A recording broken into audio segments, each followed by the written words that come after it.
This is from Nathaniel.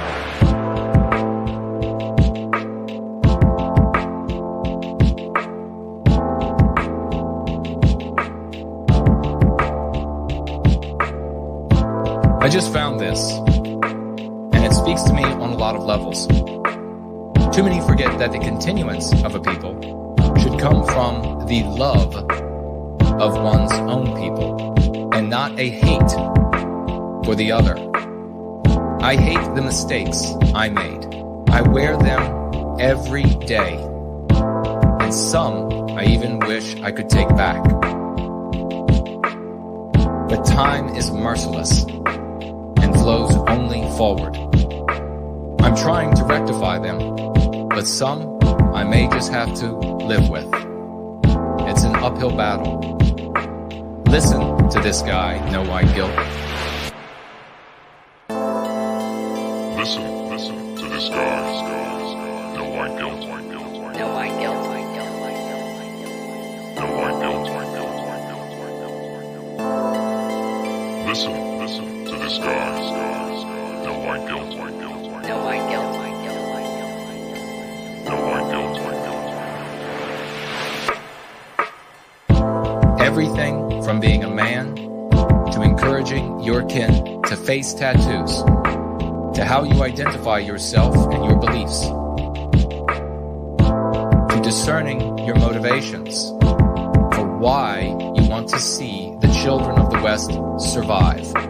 Don't make my mistakes. You'll feel like a fool otherwise. Don't make my mistakes. That's from Nathaniel Nelson.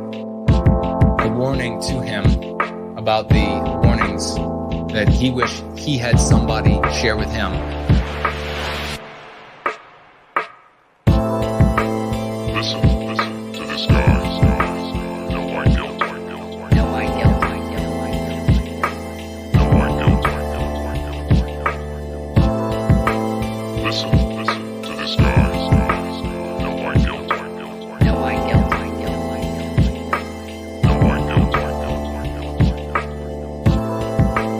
Listen to this guy, No White Guilt. No White Guilt. No White Guilt.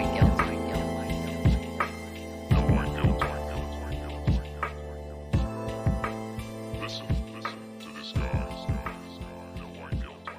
No White Guilt.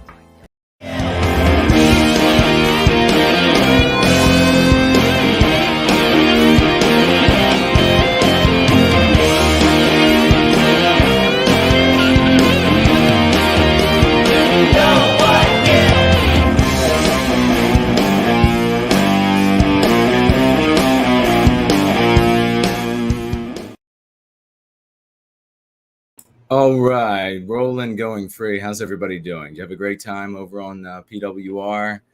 Today, I had more than a handful of people ask me to go ahead and do a review of this intro by the Muslim Skeptic, I think his name is, who debated Mark the other day. I haven't had a chance to see the debate, but I heard it went well. I expect that Mark had a massive success, and in the debate, I haven't seen the intro to the debate yet, but I did cue it up to the point where Mark had finished speaking. I didn't listen to Mark's opening statement either. As you all know, I don't consider these sorts of things to be actual debates, informal or formal, however you want to phrase them, because you have different sets of morality and different objectives. And so if you have different sets of moralities and different objectives, you can't rightly debate. All you can do is, can you imagine trying to say my morality is better than yours? My objective is better than yours. That's essentially what they're saying. So it's really just kind of an argument.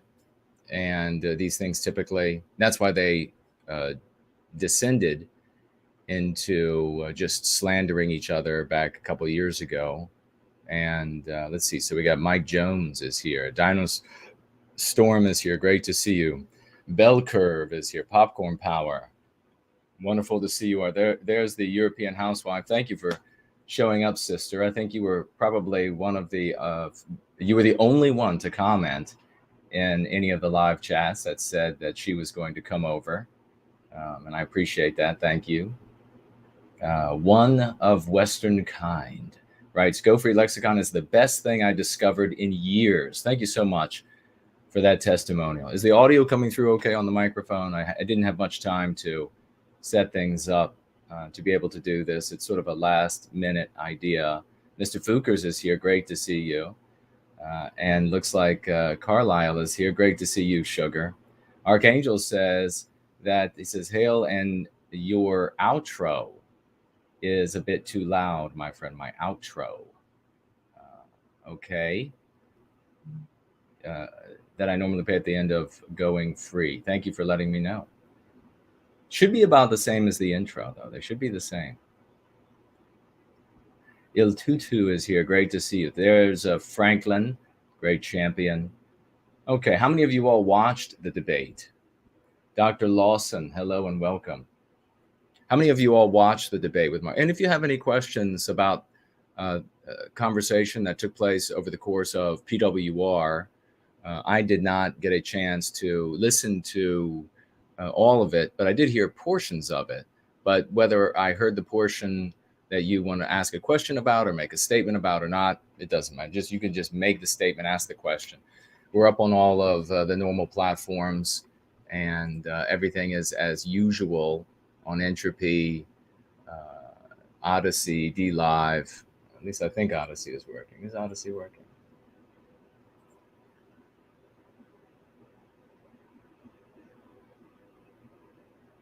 Yes, Odyssey is working.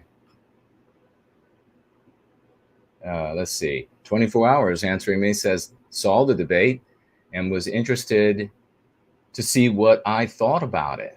Well, it's a long conversation, isn't it? What's the totality of that conversation, that debate? It looks like 2.5 hours. So that's too long for me to do a review of the whole thing. But I think I was told, at least, and you all can correct me or correct the folks who told me, that really the whole of the Muslim Skeptic's position is in his opening statement. And so to review that is to review his position. And that is what I will do in just a moment. And you all are welcome, as I say, to chime in. Yes, Germany and France have their own militaries.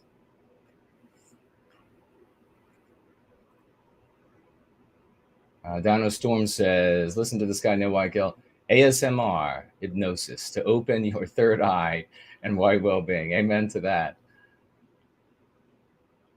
Angry European. We all are, my friend. We all are. Eternalism is here. Anglo-Saxon is here. Para-consistent. Jilly is here. Hello to you.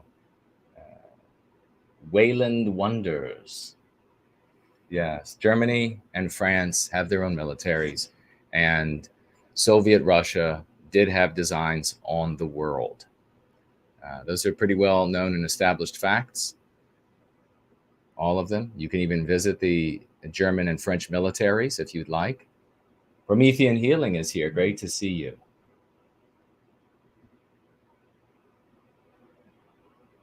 All right, then we're going to go ahead and get rolling, because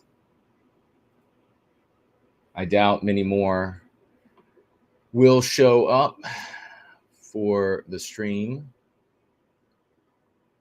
So let's see here.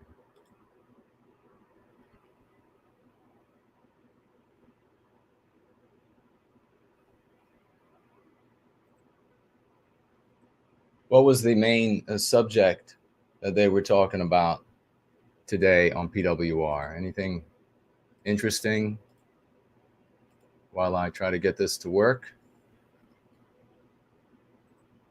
Or is there anything else going on? Of course, we know in the news that we saw Russia went ahead and moved in on those two regions. By the time Vladimir Putin would have spoken to this, it would have already been a done deal, of course. Okay. Tutu says they talked about Russia and Ukraine. Russia, Russia, Russia on PWR, says Popcorn Power. Well, you know what, when it comes to this international geopolitical thing, there are a lot of people who enjoy they enjoy listening to folks give their opinions on geopolitics. And I will tell you that the reality is, in my opinion, the understanding of what's going on geopolitically, no matter how much more well read a person is or what have you, your opinion, even if you've read nothing, is as good as theirs. All information that comes out, and I think it's really just personally, I don't do it. I don't imbibe in these conversations about geopolitics, just like I don't involve myself in conversations about, are we about to be invaded by aliens or something of this nature, because it's futile. We exercise no power over it. We exercise no control. We can't do anything about it. There isn't anything there that we can plan for in our lives, and then somehow come out ahead as a consequence of accurate predictions. There isn't anything we can do in service to white well-being to benefit our people. So if it's something that you do, I mean, you listen to these folks who are specialists at reading the international portion of their local newspaper, you listen to them, and and that's entertaining, rather than say watching celebrity dancing, whatever it is, or these whatever kind of anti-white nonsense. Then more power to you. But it's that kind of conversation in the white sympathetic sphere over the years. That kind of conversation is pretty common, but you should never confuse it with being productive, or never confuse it with activism for white well-being. It's navel gazing. Everything that Russia tells its population is what those who control Russia believe that population needs to hear to maintain the power of those who control Russia. So you're not going to get a clear image from some other country's media. You're going to get it's not only another view of what's happening in the world. It's not that.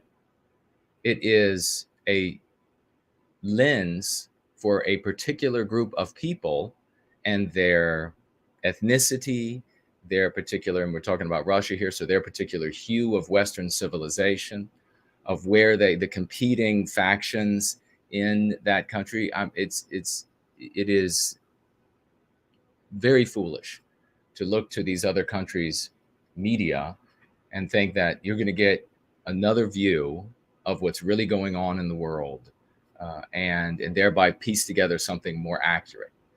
So how much do you know about what's going on, what's really going on in your neighbor's house? Well, none, right? You might have some ideas. You might have, depending upon how close you are, the people across the street. How about the people at the end of the block? How much do you really know about what's going on in that house? Well, you know less about what's going on behind the closed doors of governments of today, and even more so of yesteryear. So the histories of what took place behind closed doors, these are sanitized too.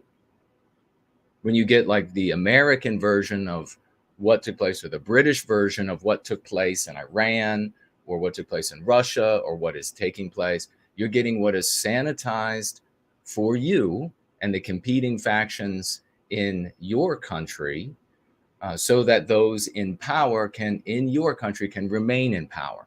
So it is really a fool's errand to try to read the tea leaves. You can understand, there are a couple things you can do. You can understand human nature. You can understand power dynamics. These things are very difficult things to compute in the mind on such large scales.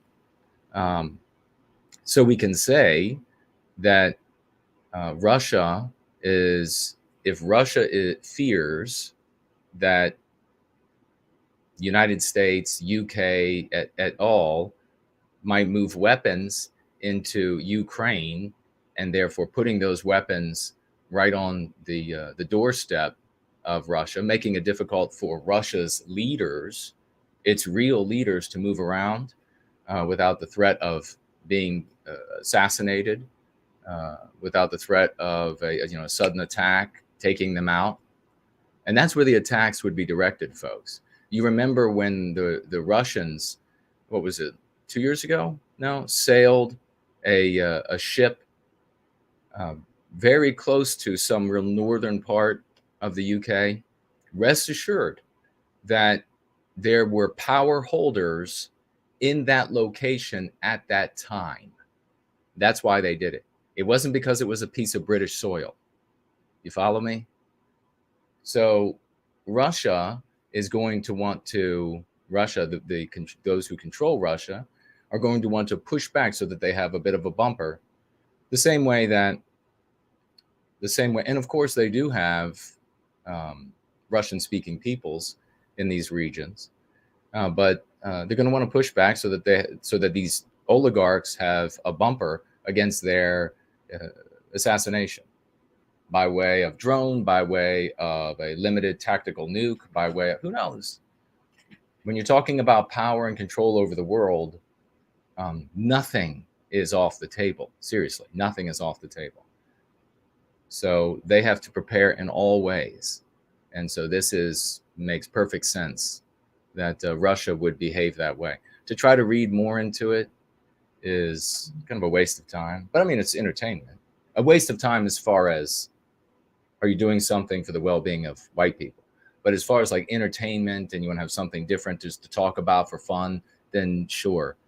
And I don't personally do that because I'm trying to always face reality and what I can do to change it for the well-being of our people. That's what the practice is all about.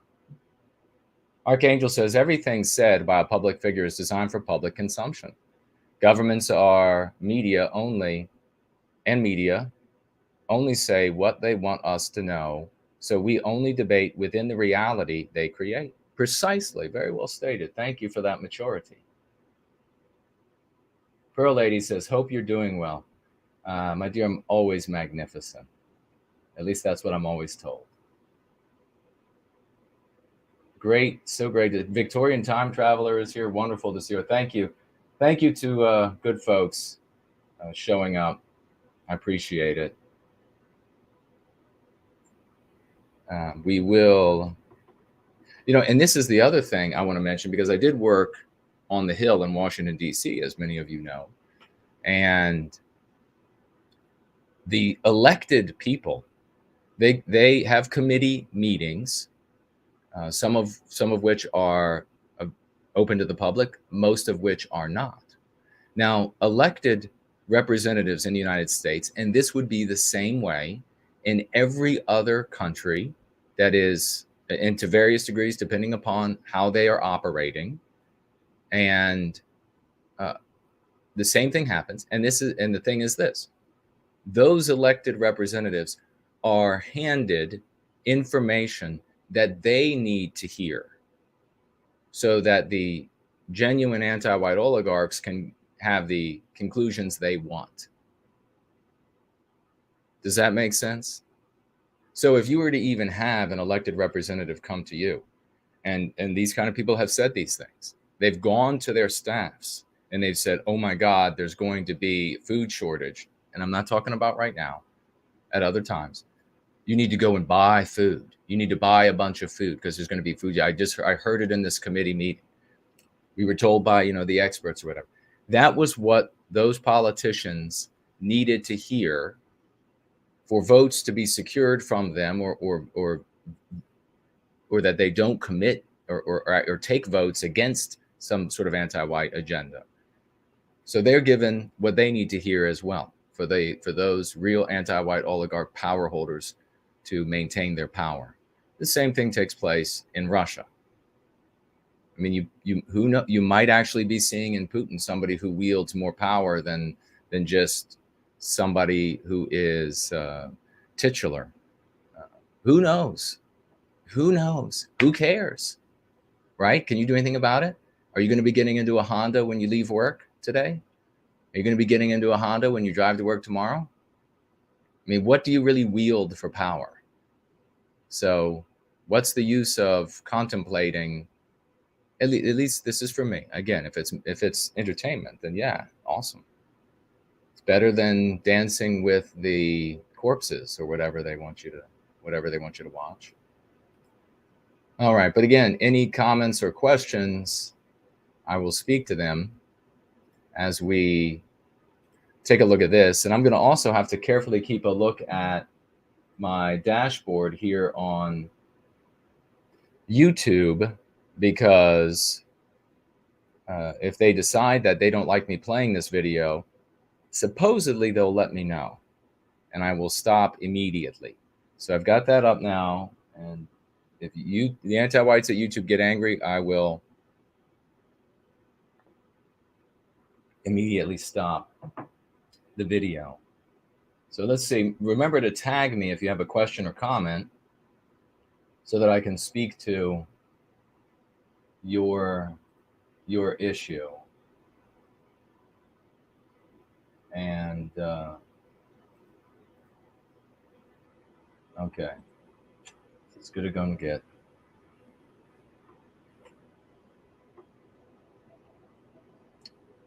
RK62 over here on D Live says Biden knows less than me. I think clear, so I win. Yeah, that poor fellow. And whatever they tell him, I'm sure it's gone a minute later. Not even that. 10 seconds later. Okay, let's listen to what this fellow has to say, and we'll get this underway. Here we go. For that, Mark, I'll also now begin my opening statement. Now, before we let him go any further, are you all able to hear him okay? Could I get some feedback on that so that I know if I've got to make any changes? Cole Pep says, no white guilt, you're a good man. I appreciate what you do. England needs you. Well, that's very kind of you. Thank you. Thank you very much for that. I really appreciate it. Ironclad says, no white guilt, will you ever leave the U.S.? Seems most anti-white place ever after Wakanda and Britannia. Well, I guess so. Fornello's here, great. Yeah, it's just a brief roll, and we're going to take a look at the opening statement of the Muslim Skeptic. And I haven't seen this yet, but I'm told his whole position is in his opening statement. Kingdom of Vinland is here. Great to see you, brother. Nitro says it's a bit quiet. So how can I make that louder? Let's see, it's turned up all the way there. I wonder how I can make it. What about here? No? Are you all able to hear my fan in the background? Because it is warm, it is luxurious in the once great state of Virginia today. We are at 73 degrees Fahrenheit. Can you believe that? There are blue skies out there. It is wonderful. And regrettably, though, it has made the inside of the house quite warm. So it is actually almost 80 degrees in the office Fahrenheit. So it's hot. It is hot. Staying dressed, but it's hot.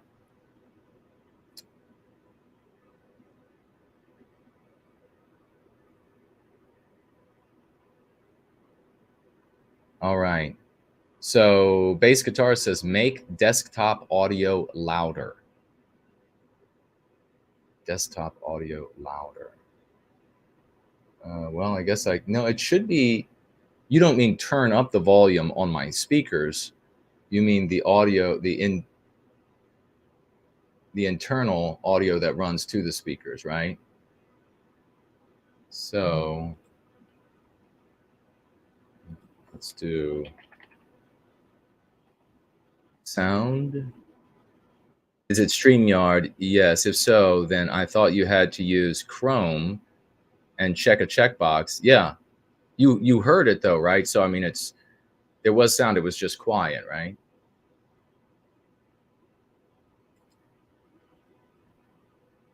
All right. Let's see.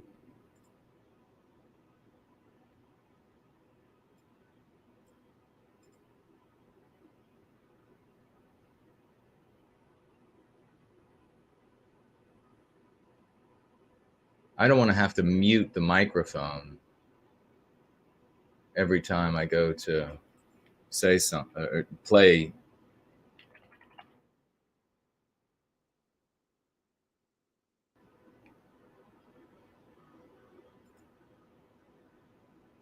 I don't know why it's giving me these.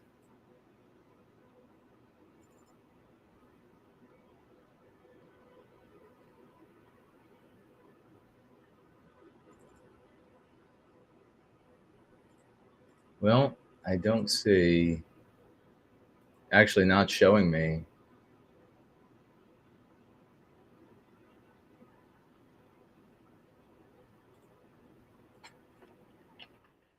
A quick second, and then we will roll either with enough sound or not quite enough sound. We'll see.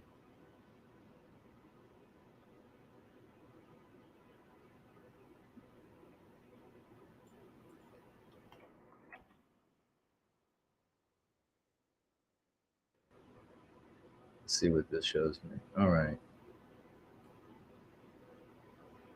All right, so that is what bass guitars suggested.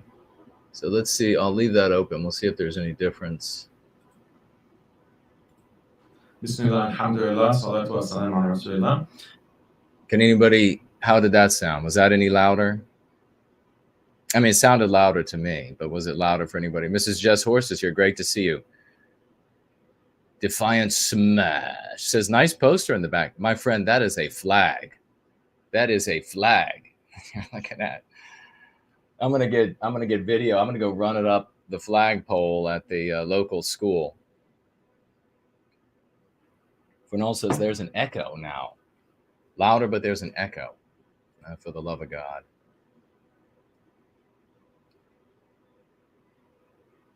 I wonder how I could fix that.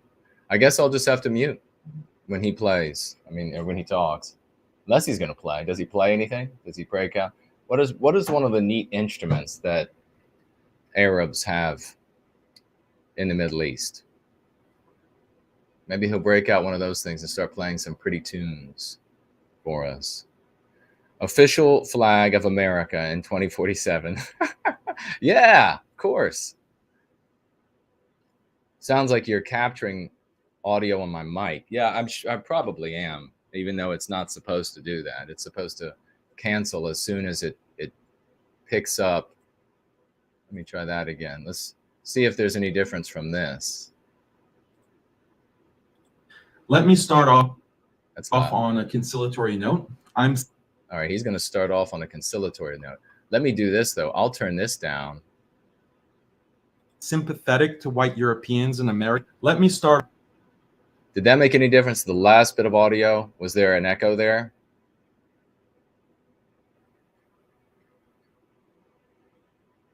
Ironically, oh, is that okay? Audio good. Sounds good to me. Sounds perfect. Hey, the Hood Conservatives here. Hello to you. Good, sir. Okay, so it's perfect now. It's good. Well, we fixed this. See, we work together. We can make anything happen, right? So I'm not seeing YouTube freaking out over me playing this so far. So fingers crossed. This should be open use. Everybody else does it on YouTube. So let's see what this young man has to say. He was brave enough to go up against the undefeated Mark in a debate. So more power to him. Let's see what he has to say. Start off on a conciliatory note. I'm sympathetic to white Europeans and Americans who feel like their community, their heritage is under attack. That's a nice way to start. That he's sympathetic to our claim and what is obviously visible, that we're under attack. We're being white erased. Now we'll see, though, as he moves forward. I have no idea. So we'll see as he moves forward. Is his sympathy genuine, or is this cover for an argument that undermines that claim of sympathy, or that disproves the claim of sympathy? I don't know. He could be a great guy. I don't know anything about this guy. I know he's got a high subscriber count, and they've had over 70,000 views of this conversation. We really should phrase these things as conversations rather than debates. I guess people show up for debates, but I mean, if you really want to see like slander and people hammering people, then we should just call it that. But let's roll. I can sympathize with your fears that there will be no future for the white race. Okay. Yeah. I can sympathize with all of this because Muslims and whites have a common enemy. All right. I'm a little concerned. I'm a little concerned about. So he's representing, and folks, correct me if I'm wrong. Is he representing Islam as a Muslim, or is he representing Arabs, or is he representing both? I don't know. I don't know anything about it. So let's see. And that enemy is this virus, this Okay. He's going to tell us. Cancer known as liberal secular modernity. But no. So he's already, you are getting a look into his perception of the world. We're getting a look into his perception of the world. And he's firmly identified for us, if you were in a conversation with him, in a debate with him, he's already told you something very important, and that is that he is mired in the anti-white narrative. He's calling anti-whites by the names of their taking, their ideology, Antiwhitism, by the name they have given it. You can also tell a couple of other things. That this guy is, I'll go ahead and I'll use the word, because of that little conflict many years ago. He's Spartan in his dress, and it's clean pressed. His outfit, his beard is neatly trimmed compared to many others. There are plenty of Muslims, devout Muslims, that live in the Northern Virginia area, and the beards are much more wild. So his beard comparatively is neatly dressed, neatly trimmed. And in the background, as I say, Spartan, he's just got this little fake tree in the background to add some color. And his hat is, I don't know the names of these religious outfits, so there's no disrespect is meant. But his head covering, his hat is, obviously he keeps it very clean, puts a lot of effort and takes a lot of pride in this. So that tells you some about his personality and the way he's going to present an argument, the way he's going to present a case, which is that he's going to, I mean, you can even see like his fingers right there are the way you would hold a small instrument to do precise work. And we'll see if he continues to do that with his fingers. So this would be him doing this is what is taking place in his mind. He is putting on the outside what's taking place on the inside.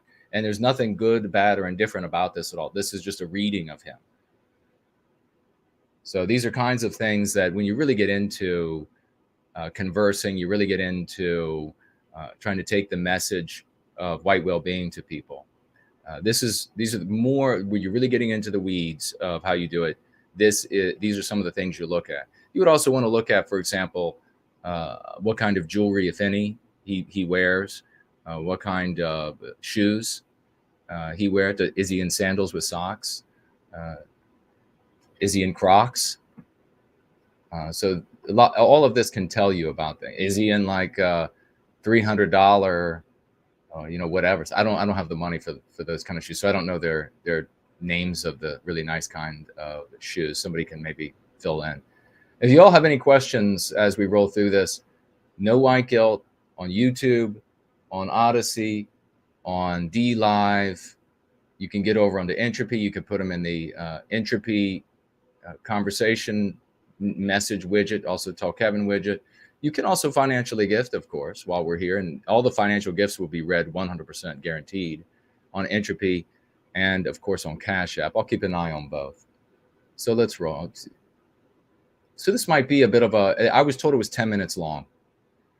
So I might be sharing more information than just my interpretation on the read, since it's only his position, since it's only 10 minutes long. I'll probably share more information, getting into the weeds a little bit more about how to read and how to understand a person in a debate conversation. But here is the ironic thing. Who was it that unleashed this virus into the world? All right, he just said it was there was irony about the fact that both Muslims and whites object to anti-whiteism, which he's using their words, liberalism, I think is what he said, secularist liberal society or something, which means that he's about to blame us for it. So he's not going after he's not going after jaywalkers. He's going after white people. Was it the Jews? Was it blacks? What was the complexion? Look at Mark. That's funny. And look at, he's even laughing. Of the people who boldly declared the values of... Can you all see the cursor on the screen as well? Or is that invisible to you? Because I can point with it if you all can see it. Let's see, Rune is here. So yeah, this guy definitely has a little bit of white genetic heritage, Westman genetic heritage in him. Yes. Okay. Oh, you can see it. Okay, good. So I can point then on the screen. Well, that's good. Then that'll make it better. I can make it easier for me to point things out to y'all.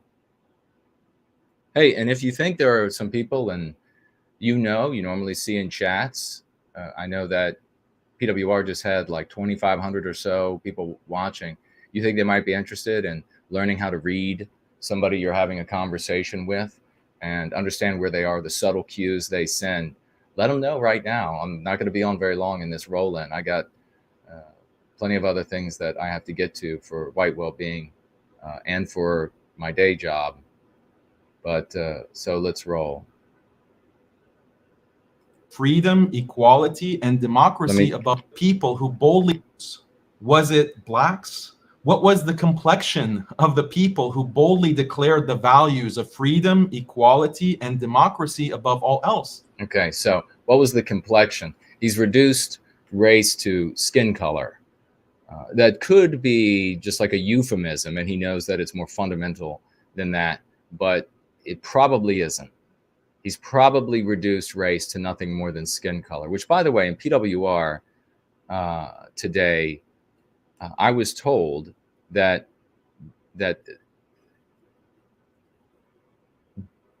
jaywalkers and black people were claimed to run and control the United States, and that is not the case, in my opinion. It was white Europeans. It was the white... So he's just as I thought, he's blaming Western kind for secularism, liberalism. In other words, anti-whiteism. He's blaming white people for anti-whiteism. Race that brought this disease of liberal secular modernity into existence. Liberal secular modernity. Totally using the words of the anti-whites. Throwing in modernity is typically a sign that the person is fronting as bright. So it's very important to this guy then to appear intelligent, and he believes that's being done by tossing in a word like modernity, which is really just useless. I mean, sometimes it's useful, but most of the time it's useless. Obviously, we're talking about now, right? You don't have to clarify that. And rather than own up to it, white nationalists want to scapegoat. Okay. So he's saying that white people who care about the well-being of white people are ipso facto white nationalists.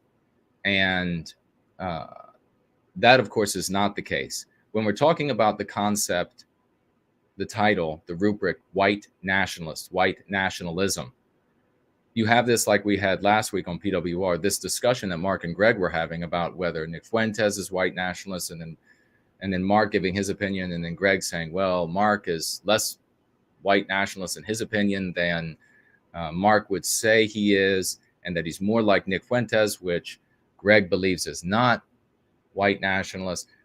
All of that, in my opinion, is a waste of time to discuss. The definition of white nationalism, you might believe, and you probably do, that it's something that is good, that it is something that is moral, that it is something that is, and that's fine. That's fine. The definition you have to work with, however, is the definition that is in the minds of our brothers and sisters, the Westmen, men, women, and children in our countries, white civilization, Western civilization around the world. That definition is what? You go ahead and tell me. In the minds, the functional, actionable definition of white nationalism. It is very ugly. And so this guy, Muslim Skeptic, does he have like a easier name? So I don't have to say that every time. Is his name like Phil? It's probably.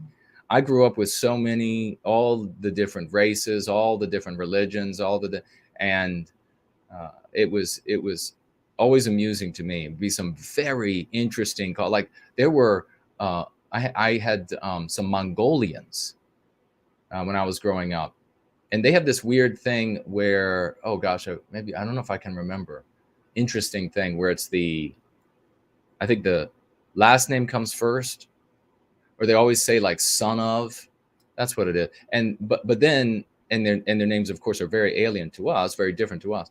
But then they're like, oh, well, I'm just Phil. I'm like, okay, after all of that interesting background you just gave me, now you're Phil. But what's this guy's name? Just, oh my gosh, is it Phil? No way. No, his name's not Phil. Come on. Ian is here. Hello to you. All right, let's keep rolling. I shouldn't keep jumping in, but I mean, there are just so many things, and I want to share, but I want to get this guy's the more global picture of what he's saying. Cool. It was the white race that brought this disease of liberal secular modernity into existence. And rather than own up to it, white nationalists want to scapegoat. All right, so he's making a historical claim. White people invented this evil thing at some point in the past, not relevant to the discussion of being injured today, unless what? Unless you're going to say you invented it in the past, your people invented it in the past, and now today you, white person, have to suffer for it.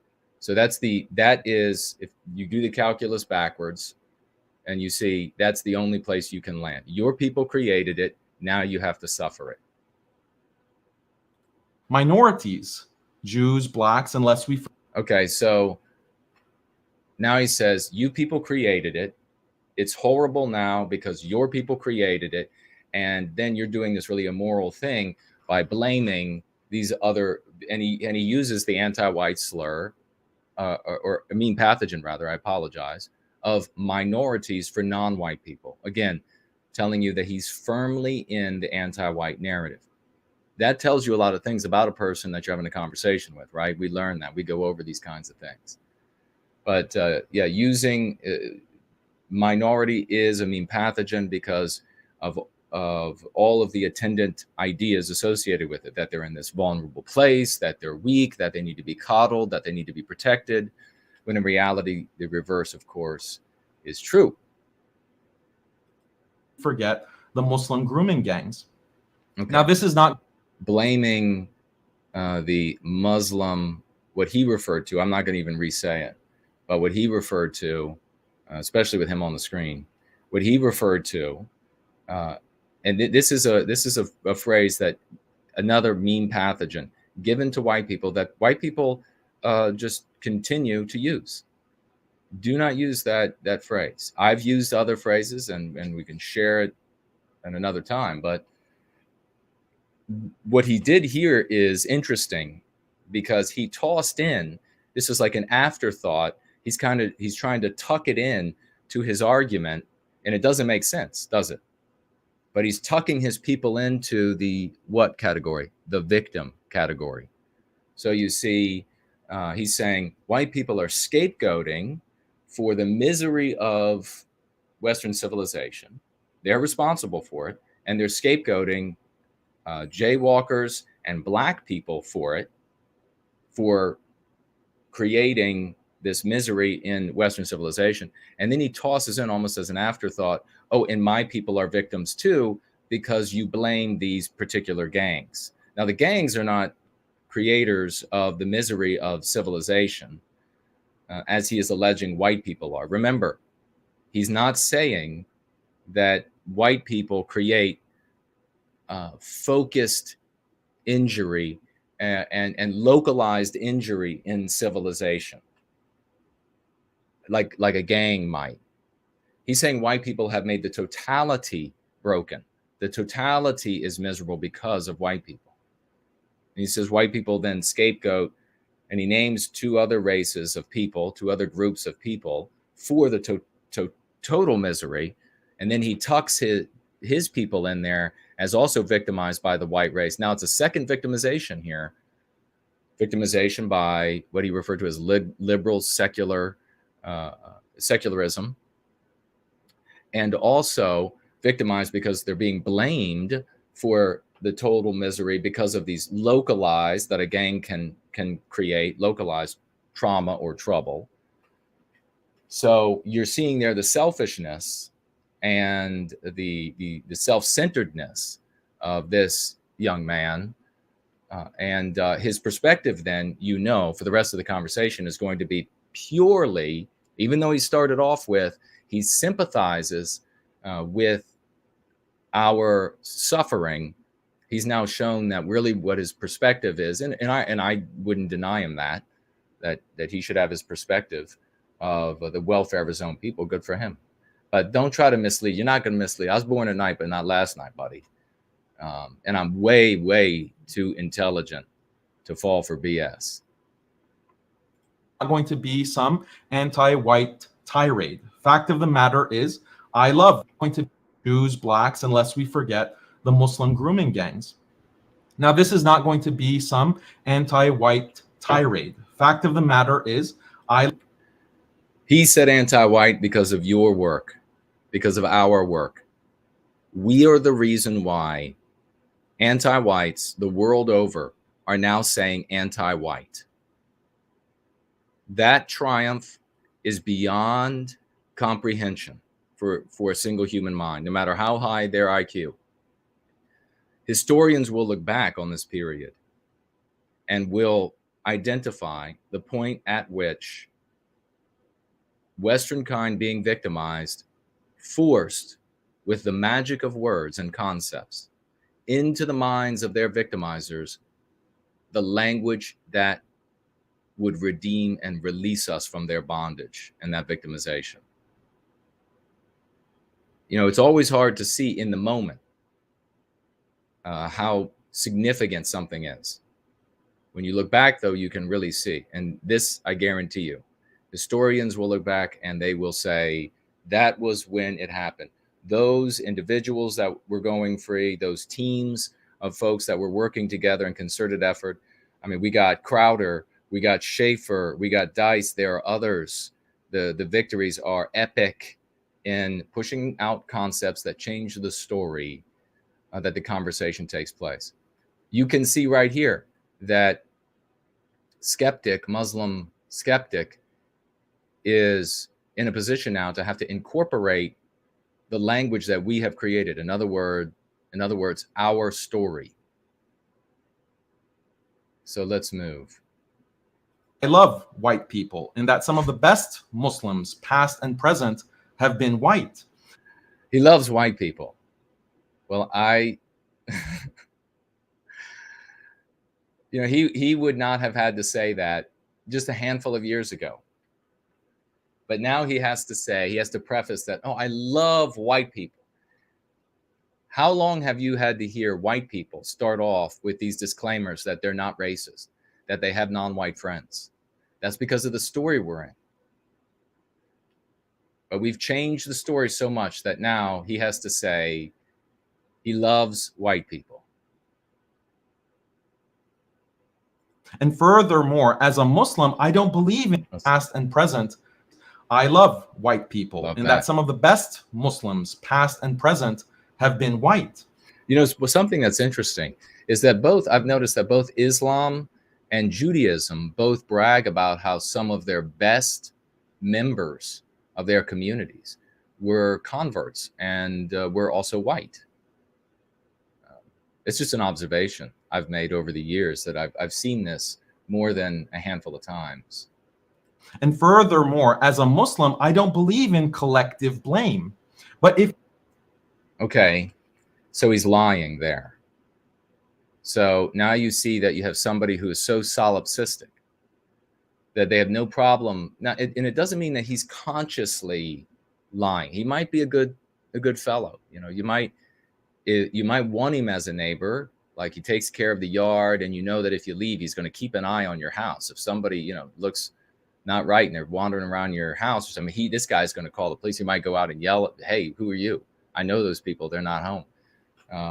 But having said that, he does have these contradictory positions now. And you say, well, which is the right one? The right one is the one that's going to serve his solipsistic position.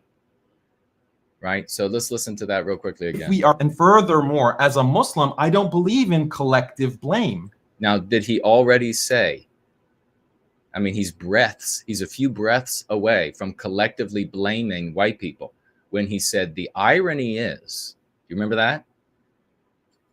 But if we are going to look at the world through the lens of race, which white nationalists do, then the anti-white, when he uses white nationalist, even though Mark will call himself a white nationalist, Muslim Skeptic is using it as an anti-white slur. And the vast majority of the white population seeing this will see it as something quite ugly to be used. And therefore, they will think something quite ugly about Mark as a consequence. The undeniable truth is it was whites who established this global modernization project. Okay. He's saying undeniable truth. So here's another historical claim for which modern or current white people have to suffer. And instituted authoritarian repression against anyone who opposes it. Okay. Again, white people instituted. So this is the anti-white narrative. White people are in charge for the benefit of white people. So now we're beginning to really pack this up into what this guy's position is. So maybe not his fault. I mean, he's born into it like the rest of us, but he really needs to be enlightened. The liberal modernism is the gift whites gave to the world. Now, for the uninitiated, this is a fallacy. White people thinking that individuals should not be dominated by tyrants, advancing these arguments, and then having these things, having these concepts, just like we invent firearms, having them turned around and used against us, manipulated in such a way and used against us, does not make those outcomes the responsibility of the creators, much less so the responsibility or the burden of the descendants of those creators. The problem with liberal secular modernity is that it destroys everything that human beings naturally value in the name. Okay, so we can agree there under different names, under different rubrics. What he continues to call liberal secular society is anti-whiteism. This is not what you can see now. We can make predictions. He is going to put everything that Islam and everything that I'm sure like ordinary white people with ordinary sensibilities dislike, all of the things that they dislike, he's going to pack up underneath of the rubric of liberal secular society. So I'm sure you'll see abortion in there. I'm sure you'll see breaking up of families. I'm sure you'll see strip clubs in there. I'm sure you'll see prostitution in there. He'll pack it up all underneath of that. And he's got a villain for it. And the villain is also the white race. The villain is also totally immoral because the villain is blaming these two races.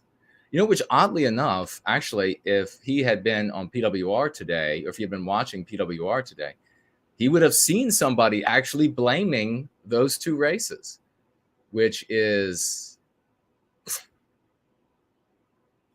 name of maximizing individual freedom and equality. To be clear, freedom and equality are maximizing individual. That it destroys everything that human beings naturally value in the name of maximizing individual freedom and equality. Okay, so freedom and equality are both concepts that we can say were, I think at least fairly, so not even CNN would get angry about it, but let's check with them. These are concepts, freedom and equality are concepts that, if not originated in the hearts of Westmen, were certainly advanced by Westmen. Okay, let's just say it like that. That's fair enough. And that in their origin, in their nascency, they mean something very different than what they have been deformed into in order to victimize Western kind, and victimize as a consequence, as collateral damage, non-white people. They're genuine victims as collateral damage, but they're not the target of the victimization. In fact, they are used as part of the victimization of Western kind. So they'll say, for example, you saw in the newspapers and the media, television, etc., when there is a terrorist attack, when there has been a terrorist attack in the West by somebody of Arabic or Islamic persuasion, when that has happened in the past, the controllers, the oligarchs of the West, will say, now this is going to harm Muslims because white people will think negative things about them. And so we are going to institute more policies to censor speech, the speech of white people, to more policies to discriminate against white people for promotions, and so that more Muslims can be promoted instead. So they end up being used as the tool for our victimization, and the anger at them being used as the tool for our victimization is misplaced. The anger is for anti-whiteism. That's the only accurate, and the anti-whites. That's the only accurate target. To be clear, freedom and equality are important values, and they're recognized in Islam. Okay, freedom, just really quickly. Freedom is one of these concepts that is amorphous, and it's really protean. It's used to mean a lot of different things, safely and legitimately and honestly, to mean a lot of different things. Regrettably, today, with anti-whiteism dominating society, freedom has been reduced to this very ugly, you have the freedom to go to the mall, you have the freedom to go to McDonald's and shut up. That's what freedom in the West means today. Equality, of course, was largely a concept about things like equality of treatment, equality before the law. And then it, too, was manipulated into a mean pathogen by the anti-whites who dominate society. Both of these things into something, or into things that victimize Western kind, and then as collateral damage, this fellow here and his community. But liberalism takes things to the extreme and prioritizes freedom and equality above other significant values. It prioritizes it certainly does. ignore anti-whiteism, ignores everything that will strengthen the white family. How do you know that it's white people that is being targeted? Well, because, for example, when you look at the abortion commercials, when you look at when they are pushing the right to abort a baby, when there are discussions in magazines, on television, about news shows, about whether there are too many people on the planet, whether, etc., whether you'll have a better life if you don't have kids, you always see pictures of white people with kids, a happy white couple with no kids. There was just a commercial just 6, 8, 10 months ago. What was it for? Maybe it'll come back to me. But it was showing I think it was for a travel company, where it was the white. There were like two white mothers, and they put them in this drab, and their hair was nasty, and they put like this dull gray lens over the camera, and they were standing in a like a playground, and their kids were swinging on the swing set, and it just looked as miserable as possible. The white actresses, miserable looks on their faces. God, I'm here with these kids. And then they flashed to a white woman in a bikini lying beside a swimming pool because she didn't have any kids. And now she's traveling, and there's some like hot guy in the water or whatever it is. Now she's traveling because she didn't. So the white people are clearly the target of these things. And regrettably, for everyone else, you end up being collateral damage of the attack, but you also end up being the recipient of all of the benefits of the victimization of Western kind if you can get in on it. Values like marriage and family, the value of community, the value of God and religion. Okay, anti-whiteism attacks all of that because it empowers Western kind. Those things were under attack in Western civilization long before non-white people were a significant percentage of the population. So non-white people are not the target. These are all essential human values that are rooted in human biology. That I agree with him. Absolutely. But liberal secular modernity attacks all of these through a step-by-step process of social and political reform. Okay, so anti-whiteism attacks them all. Absolutely. I'll give you a simple example. The news last week reported that Italian police found the mummified remains of a 70-year-old woman sitting at a table for more than 2 years since she had died. That sounds a little dubious. Where could she be sitting for 2 years? In her home? Where did he say? 2 years sitting at Italian police found the mummified remains of a 70-year-old woman sitting at a table for more than 2 years since she had died. So maybe she was at home, and maybe she's, one of the most tragic things is when an older person outlives all of their relatives, and there's really nobody left, no friends left. And you are in Western civilization, you are cut off. Families are absolutely, the individual is, why is that important? What's the concept? What is the tactic that's being waged against Western kind? Divide and conquer. In this case, it's the ultimate division because it is radical individualism. Radical individuals can end up dead at their table, mummifying, if I can make that into a verb, until police find them. But what I would like to know also, how can she be, if she's in her home, I mean, was it paid off? What about the bills? What about there's a lot of things that's curious in that claim. Don't necessarily know that that's true or not. Maybe it is true. We'll just to be as intellectually fair with him, I'll just assume that it's true. For 2 years, her corpse was draped on a chair, decomposing, and she didn't have a single relative, not a child, not a niece, no one who would check on her. And probably because She, maybe her sisters, brothers, they've been convinced that having white children is evil. And you could see, indeed, these white people so convinced that having white children is evil that they will reproduce with non-whites, that they will adopt non-white children. So you do not see, again, to point out who is the target, you do not see Arab families deciding, nope, we're not having any Arab babies. We have seen how many white babies are in these orphanages, and we are adopting nothing but white babies.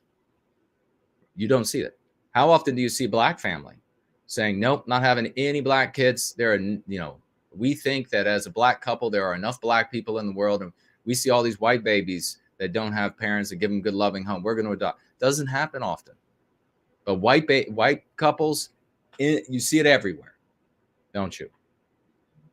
So again, who's the target? Notice her demise. This nightmarish state of utter loneliness is not uncommon.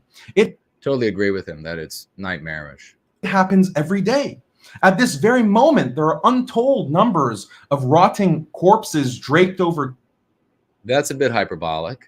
Chairs in the dark, waiting to be discovered. No, this nightmare is not uncommon, but it is new. It's something only found in contemporary, liberal, secular societies. Again, anti-white societies. Why don't we see anti-white societies in Iraq? Why don't we see anti-white societies in Egypt? Why don't we see anti-white societies in Ecuador? Why don't we see anti-white societies in Cambodia? Because there are no white people to victimize. You won't find this in traditional societies and societies that value marriage and family, because in those societies, the elderly are surrounded by their spouses, their children, their families. That's exactly how it used to be in the West until anti-whitism. I believe Mark fully agrees with me that this is a disaster. But what Mark may not fully appreciate is that as long as you cling to these secular values of individual freedom and equality as these jewels atop the... That makes me wonder what he just said there, if he's going to demonize freedom and equality. We need to be careful about, certainly in the practice of going free, you do not want to go to friends, family, strangers and tell them freedom is evil. Equality, don't even bring up equality, because equality means something very different today. But speaking on more of a literal sense, we want there to be things like equality before the law. If you say equality is evil, just as a flat statement, then that would imply that equality before the law is evil. So we'll see. Maybe I'm wrong. Crown of supposed Western intellectual and moral superiority, you will not have marriage. You will not have... That's an interesting statement. So-called Western intellectual superiority, that reveals that he feels beneath, and he wants to give Western civilization, Western kind, a comeuppance. A family, community, or God. All you will have is that corpse rotting alone in a chair, and getting rid of all the minorities is not going to change that. All right. So this is an argument for his people to remain, and him personally to remain in Western civilization, which is voting with his feet. Why is he not returning to these societies where there isn't anti-whitism, as he would call it, liberal secular modernity created by white people? Why doesn't he return to these other societies? He's making an argument to remain in the West, because for some reason his feet like it better in the West. I want to be crystal clear on why this is... Actually, I don't know where, I'm going to be careful. I don't know where he lives. Does he live in a Western country? Necessarily the case, because this is the crux of my whole argument. maintaining marriage, family, community, and religion requires a certain level of lack of freedom and lack of equality. No. That's exactly what I was concerned about. He has juxtaposed freedom and equality, which is throwing the baby out with the bathwater because you're throwing out equality before the law, with, let's hear him say it again. But requires a certain level of lack of freedom and lack of equality. So to have family, to have all of the things we actually want, he says you've got to get rid of freedom and liberty. But liberalism aims to maximize individual freedom and equality. This means that No, he just made anti-whiteism sound wonderful. If you're selling something and you tell people, my product maximizes or service your freedom and equality, they're going to buy that. They're going to invest in that. They're going to be persuaded by that far sooner than saying, we've got to get rid of your freedom and equality. Liberal secularism is inherently hostile to these basic human institutions. In marriage, I think that's the third time he said that. But yeah, we agree. Anti-whiteism attacks the family. For example, you have certain duties towards your spouse, which means you often have to sacrifice your personal desires and ambitions. No, that's a dangerous track he's on right now. He's on the other side, he's juxtaposing duty, which is to say that duty is not freedom, that duty is not equality by the original, not the current modern and the mean pathogen equality. And that's not the case whatsoever. Marriage also entails inequality because women, due to their biology and the reality of pregnancy, are hypergamous, meaning they prefer to mate with males who are... No, something doesn't sound right there. For example, you have certain duties towards your spouse, which means you often have to sacrifice your personal desires and ambitions. Marriage also entails inequality because women, due to their biology and... Okay, he says marriage entails inequality and then gives a reason for it that does not bolster his position.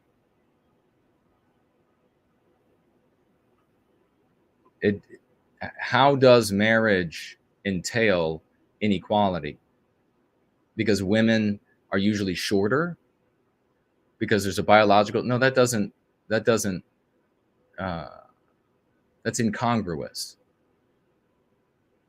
But we'll just ignore it for now. The reality of pregnancy are hypergamous, meaning they prefer to mate with males who are higher status than themselves. So what in the hell? What in the hell? So that's true. Most women, not all women, or many women will say, are hypergamous, meaning they are after and it depends on what country you're in, also depends on time frame. But that is not a supportive point for marriage entailing inequality. So that generates a natural hierarchy between men and women. Now he's just used the same points that don't support his position about marriage entailing inequality to make this point, and that results as well. So that generates a natural hierarchy between men and women, and that results... A natural hierarchy. No, none of what he just said supports either of those positions. His statement before, and then his reasons for the statement, and then he uses these same reasons for the next statement. In a natural inequality. It is an inequality that is inherent to marriage due to biology, and Islam recognizes this. And the biological differences create unequal, how can I say, ears against the door, averages for abilities. It creates an unequal set of averages for abilities, right? So that has nothing to do with the institution of marriage, though. So maybe he was I don't know, maybe he got confused and he read maybe two different lines of his intro together. Accommodates it in the best But wait, doesn't he also say there? way. Inherent to marriage due to biology, and Islam recognizes this and accommodates it in the men and women, and that results in a natural inequality. It is an inequality that is inherent to marriage due to biology, and Islam recognizes this and accommodates it in the best way. Liberalism, however, aims to extinguish this inequality through feminist reform, but in extinguishing the inequality. Okay, anti-whiteism can't, and he just made a pitch for Islam. So this, I don't deny him that the right to go out and try to proselytize for Islam, but this was just a pitch for Islam. He made some points, and then he had bolstering points that did not serve to do so for the 2 points that he made at the beginning and end of those constructions. And then he said, and Islam will fix it. So it's called baffle gabbing. And I don't know that he's meaning to do it. I mean, maybe in his head, it's just actually working that way, but they don't work the way he thinks they do. Equality also ipso facto extinguishes marriage. This is why we see marriage pushing the inequality also ipso facto extinguishes marriage. This is why we see marriage rates plummeting wherever the virus of liberalism has taken root. But we don't. It's true, anti-whiteism destroys marriage, but it's not because of, I think he's maybe seeing a slice from that serves his perspective. Don't have to get overly philosophical about it. Many of you watching this, just look at your own life. Do you know why you're alone? Why you don't have a wife? Or if you do have a wife, why you're married, that she's on Instagram right now talking to her secret boyfriend, and you're that is, this is definitely a pitch at this point in the opening for Islam. You can hear it quite clearly there. It's definitely a pitch for Islam, which is fine. I mean, he's open to do that, but your life is miserable and Islam fixes it, is what he's saying. He's saying that white people are responsible for your life being miserable, when in reality, it's anti-whiteism is responsible for your life being miserable. And if your life is miserable, again, if you're non-white, it's collateral damage.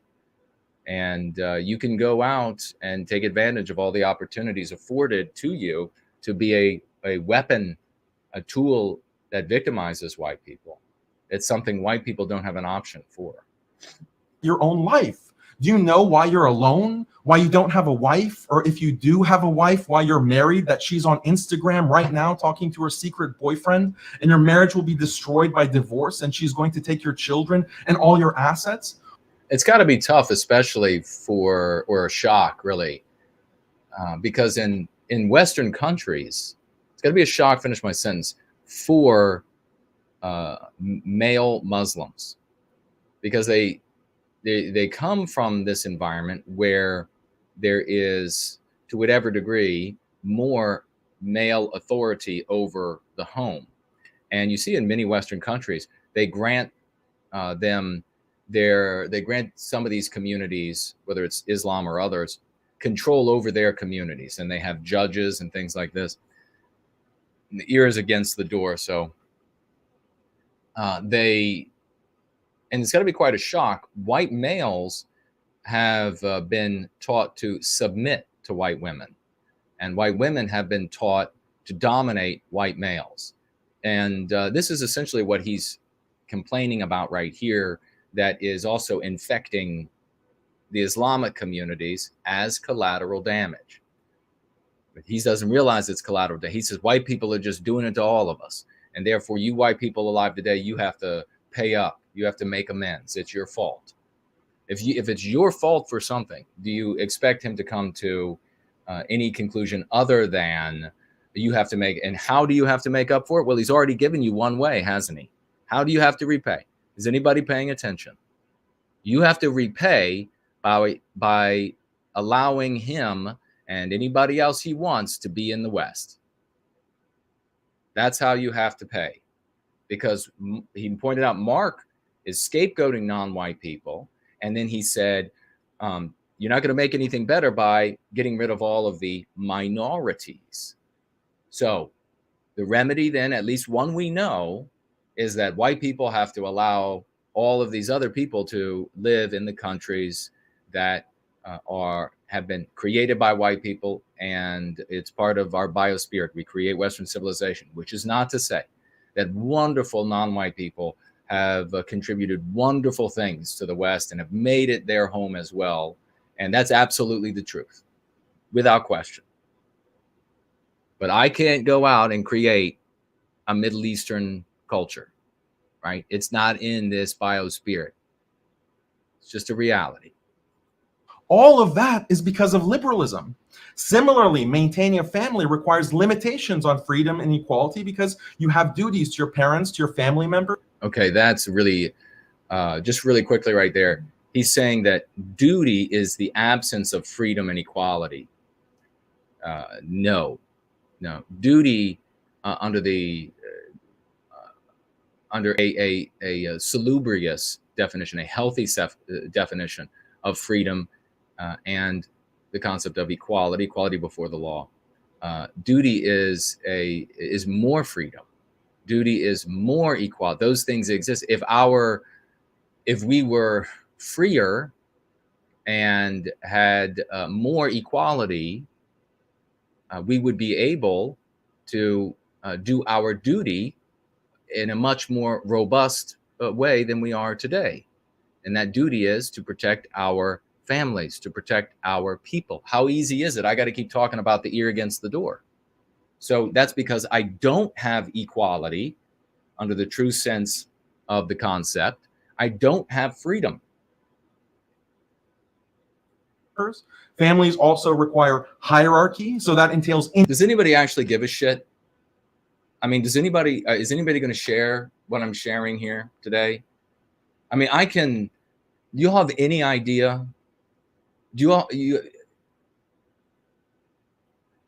People will turn up in the thousands to hear lukewarm IQs render opinions on the international section of their local newspaper. But I can dissect something and turn circles around it and make 100% accurate predictions from dawn till dusk and all through the night. And does anybody actually give a shit? You know, as I break this down for you, that you're saying, holy shit, he's right. Holy shit, he's right. Holy shit, he's right. You know it. Inequality, but liberalism aims to gradually, over time, over generations, destroy these inequalities. All members of the family must. Wow, that sounds awful, doesn't it? Don't ever try to sell white well-being by telling somebody that we want to maintain the inequalities. I mean, maybe that works, and more power to him if that's working for Islam. If you can tell people we need these inequalities, we don't want any freedom, and they get people to sign up, well, more power to him. Must have equal status and equal authority, even children. All members of the family must have equal status and equal authority, even children. As an example, consider how this is what you're seeing here is also the conflation of the opportunistic nature of anti-whiteism in their desire to inflict injury on Western kind. So talking about all members of the family having to have like equal authority, that is not intrinsic to the original concept of equality. It is an erroneous conflation with the opportunistic nature of anti-whites and anti-whiteism to victimize Western kind. So when you're thinking about how do we destroy the Western family, the white family, well, one of the ways that obviously came to mind to anti-whites was to demonstrate especially in entertainment, that the white parents, especially the father, was a buffoon, had no wisdom, and somehow the white children had all the wisdom. somehow the white children had the answers. They knew exactly what. In fact, they even gave the parents some ideas and would chide the parents about how to do things. Well, why do they do that? Of course, the children have to get their knowledge from somewhere, and they don't want them getting their knowledge from their white parents. They want them getting from anti-whites outside of the home. They also taught those children at schools and in entertainment how dumb and backward their white parents were, right? So you can see this too when you get into education. You start looking at educational material. They'll tell a multiracial classroom the same sort of thing. Your parents are backward, right? So little Muslim kids are hearing that too. But then they say, but Muslim, Arabs, or blacks, or Jews, or whatever, you all are special. You are a unique people. You are different from what we are teaching everybody. Everybody being the white kids there. So they get the message that the parents being dumb, that's for the white kids, because they're a part of a special group. Few months on mainstream media, you see articles asking, do parents have the right to teach their children religion or determine their children's education? Do parents have the right to decide their child's gender? The liberal concern here is that this kind of parental When he's saying liberal, it's anti-white. Authority is an illegitimate violation of equality that infringes upon the autonomy of children.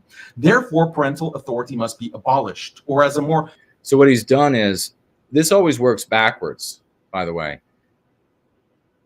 The anti-whites being opportunistic, find the way to victimize. Then they build an intellectual case after the fact. It doesn't work the other way around.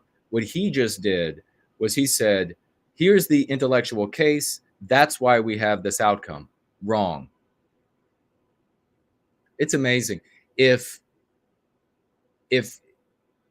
I were if we all here were jaywalkers, and I was sharing this for the benefit of jaywalkers, we would have 40,000 watching live of their people. God damn, they're so much smarter. It's unbelievable.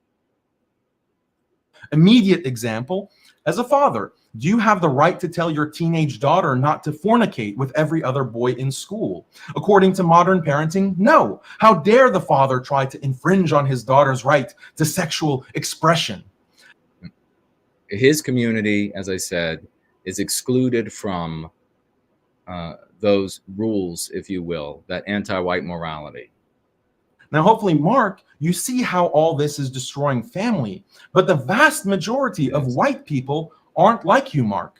The vast majority of white people are pro-liberty, pro-freedom modernists who find the idea of parental authority and discipline as relics of a more intolerant, myopic past. No, that's not what the vast majority of white people, normal sensibilities. The vast majority of white people, normal sensibilities have been taught to just party, that's the substance of life.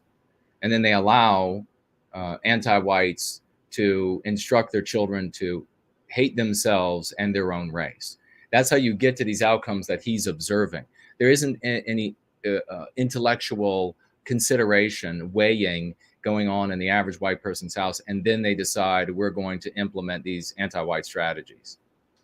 Again, think about your own life. If you're depressed because your children do not respect you, or you're alienated from your parents, or you're worried about being put in a nursing home, these are all due to the liberal destruction of the family. Anti-white destruction of the family. Now, let me preach to the choir for a bit and talk about this other natural tendency of human beings, which is... He's been preaching to his choir the whole time. To come together into communities, whether they be... And I don't blame him for that, by the way. They be religious communities, racial or otherwise. Preserving a community also requires certain types of inequality, lack of freedom, even violence, because there are in-groups and out-groups. But the liberal mind... Violence? My goodness, he's allowed to be on YouTube? Preserving your family and community. Let's hear that again. Is lack of freedom. Preserving a community also requires certain types of inequality, lack of freedom, even violence, because there are So preserving your community, limitations of freedom, equality, and it entails violence. Wow. We reject all forms of violence. in groups and out groups. But the liberal mind is repulsed Because there are in groups and out groups. by that. I don't need to tell a white nationalist all this, because white nationalists understand that preserving whiteness requires shutting Ugh, ugly. We don't produce whiteness. Oh my God. You know, Arabs are also Semites. Both Jews and Arabs are Semites, and I'm open to being corrected if that's not correct. But does he produce Semiteness? You know, I think maybe when people in the white sympathetic sphere use whiteness, it's so disgusting. You should demand that they use Semiteness. So if you're going to say whiteness, you should use Semiteness. shutting down immigration, stopping race mixing, imposing a national identity. What? Shutting nationalists all this, because white nationalists understand that preserving whiteness requires shutting down immigration, stopping race mixing, imposing a national identity. Okay, so this is where he would be talking about force, for example, stopping race mixing. I wonder, that's interesting that he would bring that up. Now, when you teach a people, white people today do not have an option about when it comes to whether or not to biologically white erase ourselves. We are told from babyhood that it is a moral thing to marry and reproduce children with a non-white person. And we are at the point now, it's said more and more, that it is immoral to produce white children in mainstream anti-white institutions, magazines and the like, that it's immoral to do that. We're not talking about some weird blog somewhere. And we're told over the course of our lives that non-whites, everybody's equal, but that non-whites are better spiritually, non-whites are more in touch with nature, non-whites. You could just go down the entire list that we're told. So we're not given an option to want to love and celebrate and preserve who and what we are. That's all we want to do. So what he's saying, it sounds like, is hearkening back to what he said a moment ago about using violence. And that's not where you want to be. I mean, maybe that's where he is, but that's not where we are. And these are the same measures that all nationalists take when they have power, whether they be Chinese communists. And just to be clear for anybody who would try to misrepresent, if you give white people an option to love and celebrate and feel like they have something glorious within them and glorious to pass on, they will choose to have white children and perpetuate that glorious people. Some of them may not, but it's going to be next to none. Nobody today, no white people today are given that option. Hindutva or Zionism. Let's see where this is. Stopping race mixing, imposing a national identity. And these are the same measures that all nationalists take when they have power, whether they be Chinese communists, Hindutva or Zionism. But liberalism is opposed to these measures precisely because they infringe on freedom and equality. And this is why liberal modernity strives for the... So he's pointing out that anti-whiteism doesn't exist in China or in India or in Israel, but it does exist in the West. Again, I said it earlier, no white people there. Kind of globalization that has resulted in the erosion of all communities and heritages, not just whites. Finally, humans are naturally religious in that they're born with belief in God and the afterlife. This is established in numerous psychological studies. But I think that's a really stretch of a claim, that people are born believing in God.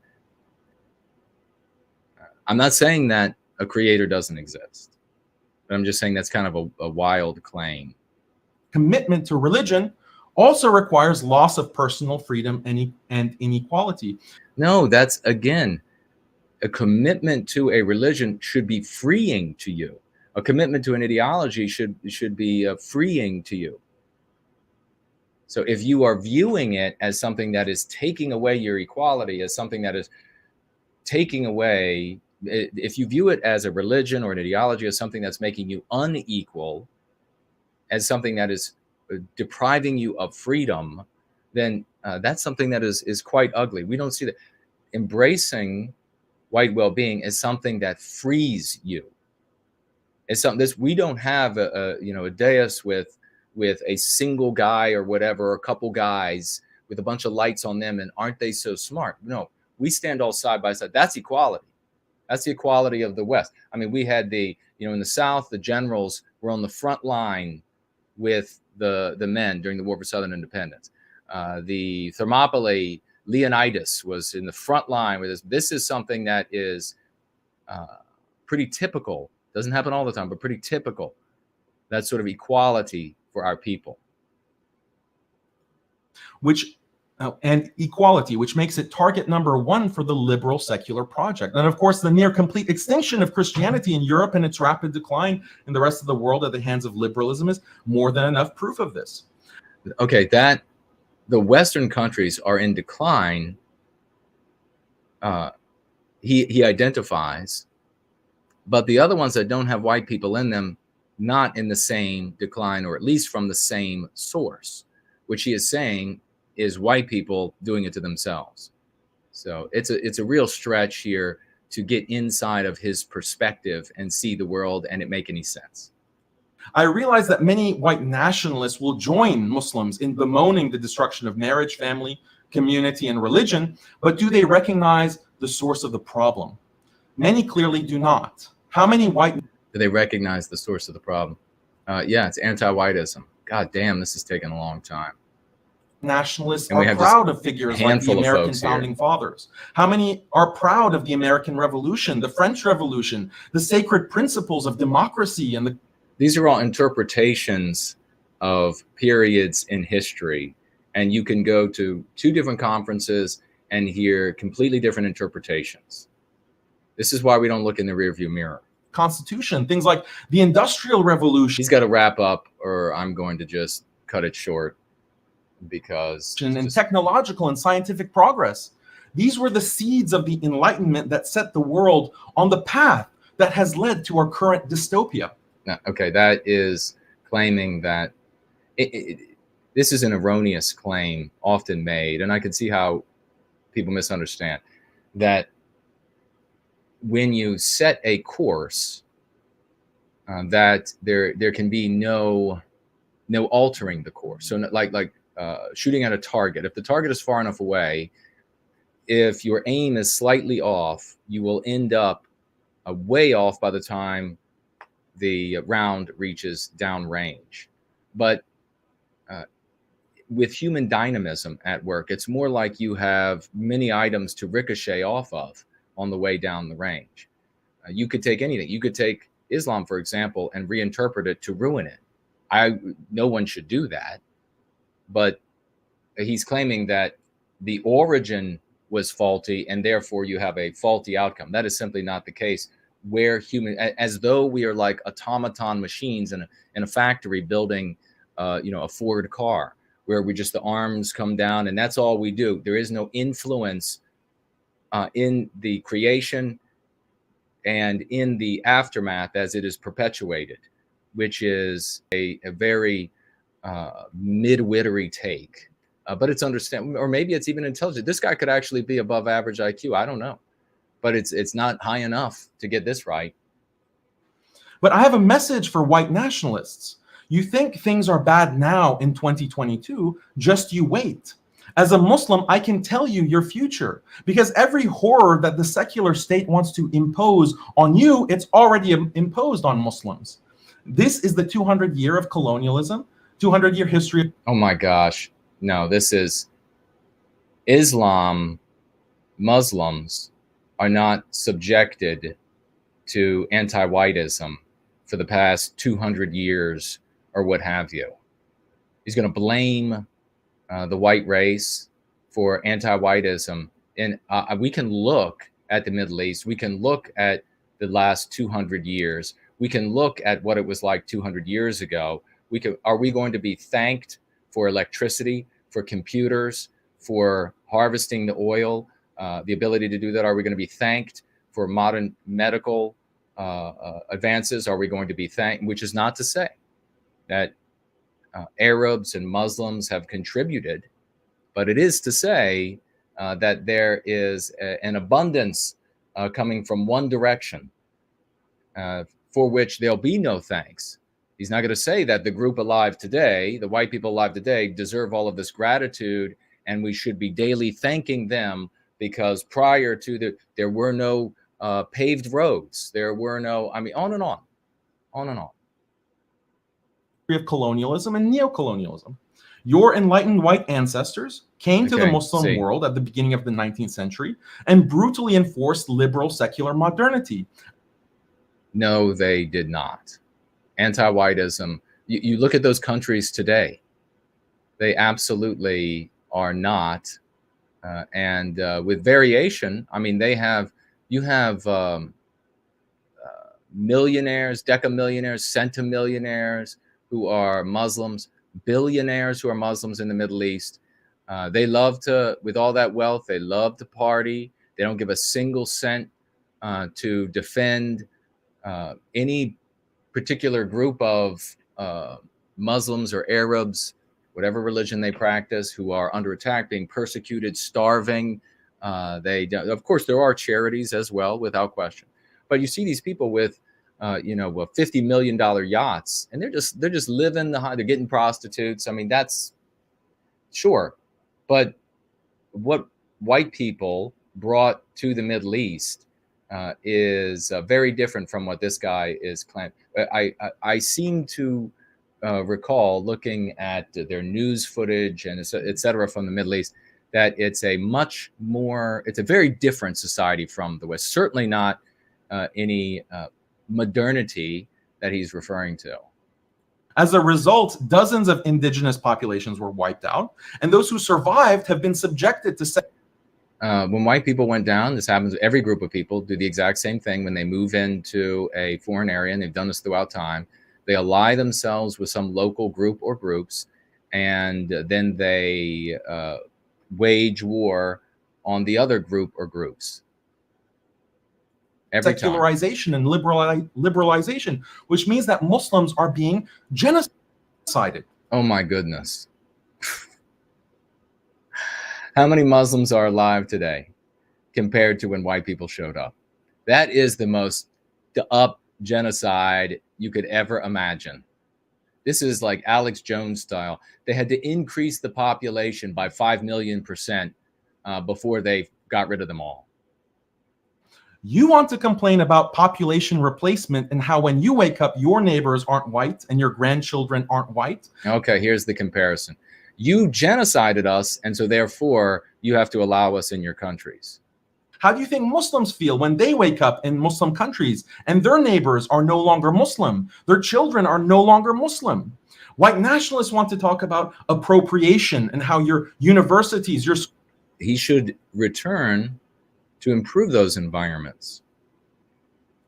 And this claim that in Islamic countries, you wake up and your children are not Muslim, I think is a bit exaggerated. Schools, your mass media, your churches have in recent history been taken over by anti-white ideologues. How do you think Muslims feel? Not in recent, he's accurate, but not recently. It happened a long time ago that they were taken over by anti-white. And thank you all again. I'll thank you all for the hard work you're doing. The few of you who are kicking ass. That's why he has to use the concepts from our story. Given the fact that their universities, their madrasas, their national media networks, and even their mosques have been taken over by liberal secular sellouts that are constantly advocating liberalization and attacking traditional Islam and have been doing so for the past 200 years. I don't doubt where this is happening is in Western countries. I mean, in Western countries, non-white people, including those who practice the religion of Islam, are collateral damage of anti-whiteism. They're going to have, I don't know what their priests are called, but they're going to have, some of them are going to be coming forward and saying, well, we should be a little bit more laid back about X or about Y. I have no doubt about that. If you don't like what's happening where you live in the West because of your proximity to the victimization of Western kind, the answer is not to blame Western kind for anti-whiteism. The answer is to leave. Or you can stand with us to fight anti-whiteism and to put an end to it. You want to have a more religiously devout community? Help us put an end to anti-whiteism. Give the devil his proper name, anti-whiteism. White nationalists want to complain about, oh no, King Arthur is being played by a black man on TV. That's what you consider white genocide. That's what you consider. Well, see, this is a great reason why this phrase, the word genocide and the word white before it, is totally useless. You see, he could just mock you. I've said this so many times. They will just mock you. And he was just able, he would not be able to mock white erasure, would he? I don't know why I talk. I don't know why I talk. They're white replacement. But for Muslims, the actual figures of our history, like the Prophet Muhammad sallallahu alaihi wasallam, the caliphs, they're recast as pro-secular feminists and liberal human rights promoters. In the West, you try to do that in Iran, and you're going to have a headache. You're going to have one of those very intense headaches that usually don't go away. The wives of the Prophet and other important female figures are recast as Fortune 500 CEOs and strong, independent career women. The Quran itself has been recast as some kind of charter for LGBT rights and individual freedom. These distorted representations are taught in many of our institutions. I would like this guy and the community who follows him to do the right thing, to identify this as anti-whiteism, because you cannot defeat a thing if you don't give it its proper name. If you're going to continue blaming white people for this, you are not, you're beating a dead horse. You're going after the wrong entity. It's a faux foe. It's like a Republican politician. They always create these faux foes. You know, they can have white people being fired on the basis of their race or not hired on the basis of their race, all in their district, and they'll go out after some faux foe out there in the world, like something the Chinese are doing right now, or so whatever it's going to be, because it's safe to go after a faux foe. It's not safe to go after. So if he goes after anti-whiteism, it's going to be much harder, but he'll be successful. He'll actually make a change in the world, a difference in the world, than saying it's white people's fault. And if he makes a difference in the world, it's going to make it better for his community. Nationalists want to complain about, oh no, we're being constantly surveilled, all our communications are being monitored, all our organizations are being infiltrated by feds, we're being placed on no-fly lists, our free speech is being censored. Yeah, try experiencing all that for 200 years. Oh my gosh. Yes, this is the, you all are complaining about this little bitty victimization, but we've got 200 years of victimization, so it's time for you to pay up. That's what the argument is right there. Really getting to it was more sophisticated earlier, and now it's getting, it's slowly reducing to like elementary level. There was no sophisticated surveillance for the past 200 years. I mean, this is all and it's certainly not in the Middle East.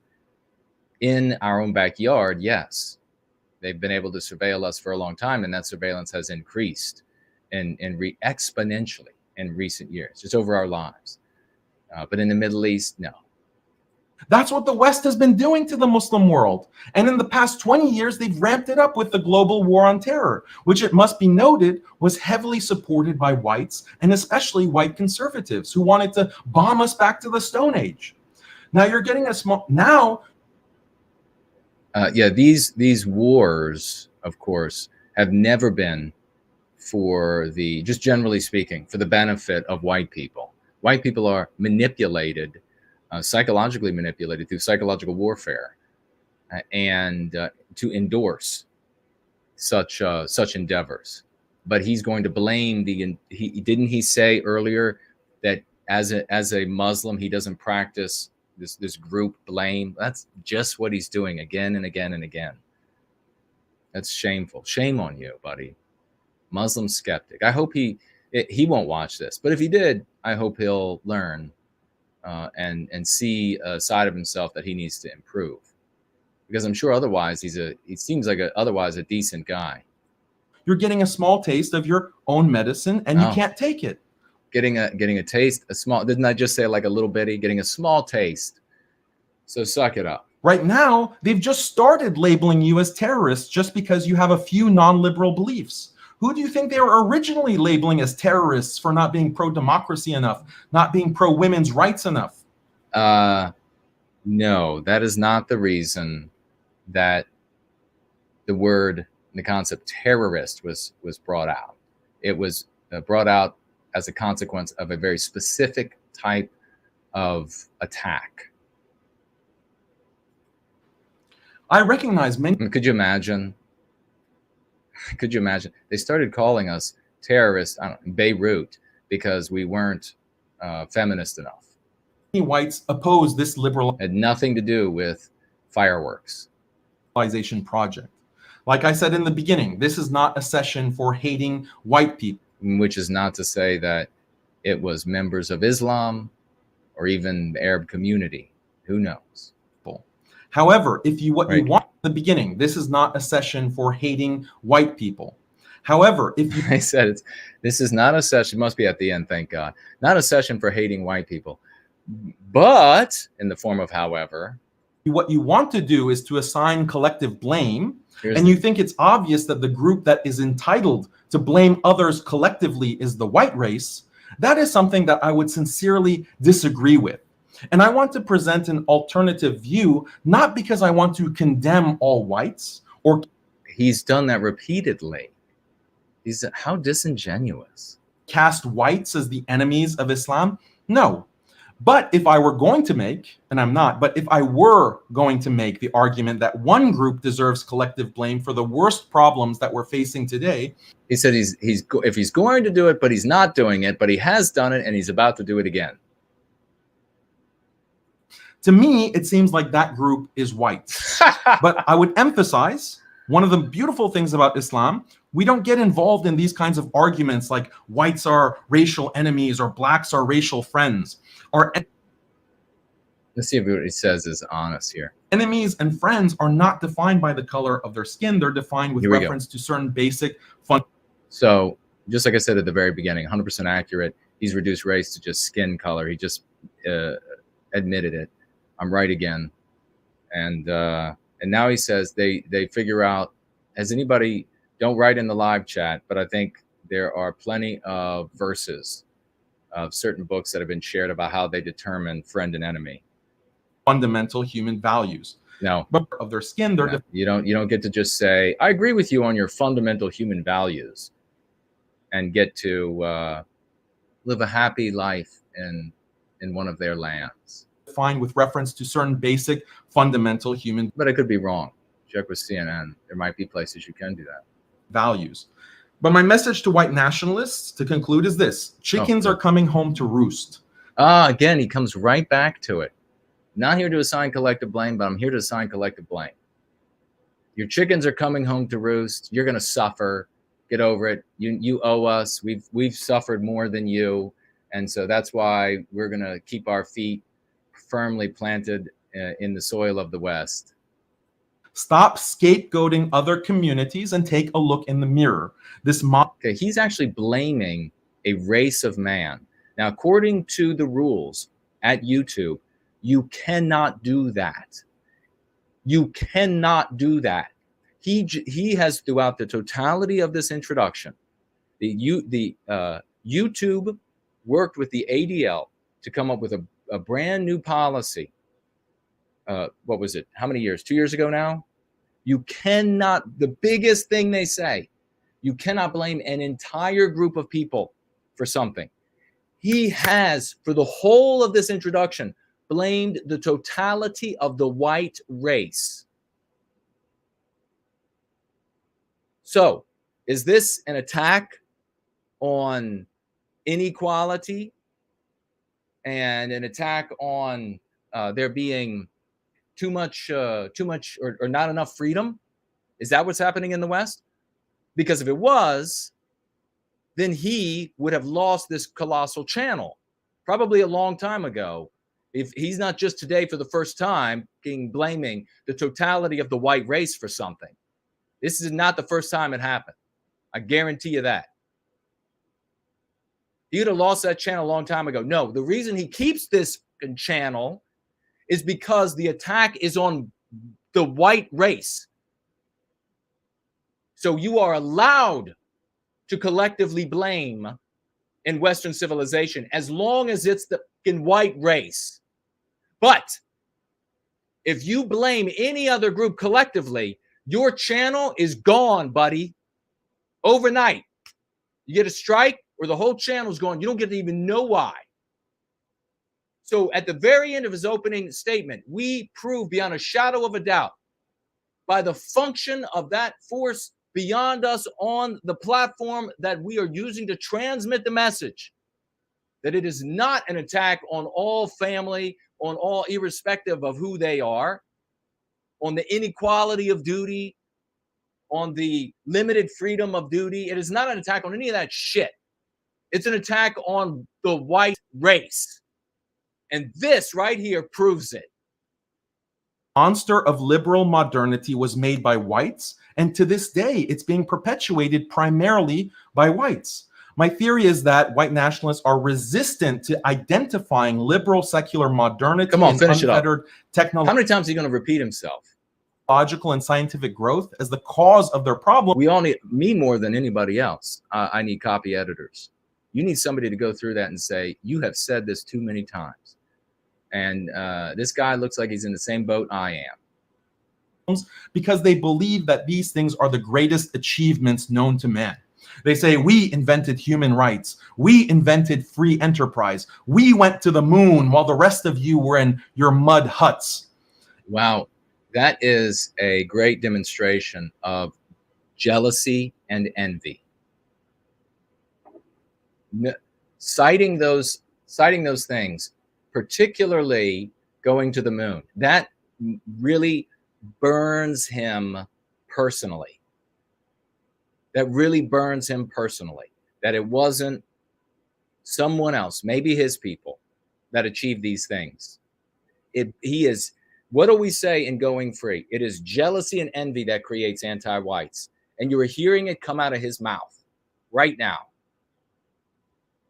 If it turns out that these so-called achievements actually result in the extinction of mankind, then what does that say exactly? Going to the moon results in the extinction of mankind. So the white race fundamentally responsible for the extinction of mankind. About the white race. Islam, on the other hand, has given humanity a pure religion dedicated to worshiping God Almighty, a religion that preserves. Okay, so this is his, look at Mark's face. This is his sales pitch for Islam, and nothing wrong with that. I mean, I expect, he looks like he might be, is he some kind of preacher in their religion, whatever it's called? It's not called an imam or something, is it? Isn't that like higher up, like a cardinal or something in the Catholic? But he looks like he could be a preacher for them. And so naturally he's going to make the appeal to come to Islam, and it'll remedy everything. Marriage, family, community, and deep devotion to God. Islam is the perfect system that all of humanity needs, no matter what color or ethnic origin. The only question is, will whites wake up in time? Okay. So the world is dominated by white people for the benefit of white people with an ideology that is destroying the world. And somehow you still get to keep your channel on a platform that bans collectively blaming a group of people. I think maybe he's got to check that again. It's clearly, the world is clearly anti-white, and he's allowed to say that, but I'm not allowed to say. I can't even blame. I couldn't even blame a Girl Scout troop without losing the channel or getting a strike. I gotta go. I gotta eat. How many people can showed up? How many people even care for the insight, actual insight? I mean, let's just be honest, for Christ's sake. What's going to be the interpretation? How shallow is it going to be elsewhere? I don't know. I guess so many people are so stupid that when they see something that is a tiny bit warmer than stupid, that's what they call intelligent. Beyond that, they just are drooling and mouth hung open, and they don't get anything. Let's see. Well, I want to thank the folks, everybody who showed up today. I really appreciate all of you showing up. I appreciate you individually as well. This is my time. I've got a life to live. I've dedicated my life to serving white well-being. I don't know why the people who claim to care about our people and what's going to happen to us in the future, why so many of them don't want an actionable program to benefit, to actually work toward something better in their individual lives and our collective lives as a people. I just have no clue, because I guess they're just mouth breathing idiots. Just sit around. Years I've been watching this shit. Years I've been pointing. Just think about this. Years I've been at this, giving interpretation where everything is accurate. Everything works out exactly the way I say it's going to work out. And still, they show up for the most lukewarm interpretations of most nonsensical conspiracy theory, idiotic Bravo Sierra. I mean, if you look at these channels, there's this one woman, I subscribed to her channel so that I could get her alerts. And it's just one, I think she might, no, she's an American. And she'll have like 30,000 watching live every time to talk about the government of this and the government of that has been invaded and taken over this country or that country. And it's such fantastic bullshit and so stupid. I mean, she puts on makeup like she is Bozo, like she works for Barnum and Bailey, and she has all of these people's attention. Nature's Dude, financially gifts $10. Thank you so much, good brother. I appreciate it. Great analysis, Jason. You rock. Hail Western Kind. Thank you for that. I really appreciate it. Hey, let's get a big round of raucous emojis out. For the one of our greats is on his way to becoming a legend. No White Guilt Clips, who financially gifted $55. God bless you, brother. I really appreciate that. I really do. Especially today, you give some insight, and you know you're not going to get this sort of insight anywhere else, right? You all know that, right? You all know that. I mean, if this is like a dipstick you put in to check the oil in the engine, that when you pull it out, you come here, the dipstick is full. You stick the very short dipstick in anywhere else, and you might get like a little touch of oil on the bottom at best. I mean, let's just be honest. Sometimes you just got to be honest. Sometimes it hurts. Sometimes it hurts folks, hurts their feelings and all, but them, honestly. Nature's Dude is back with $15. Thank you so much, brother. Let's get a round of raucous emojis. He passed the $20 mark with his donations at $25. Thank you, brother. He writes here, we love you, brother, and all the work you do. Thanks much. Well, God bless you, and thank you for coming back with another financial gift there. You can sense my irritation with the nonsense. We also have the great Mrs. Jess Horse financially gifting $10. Thank you so much, dear sister. She writes NWG and a bunch of white hearts. I really appreciate that as well. And with that, ladies and gentlemen, I guess we are going to get out of here. Have a nice night. Roll out.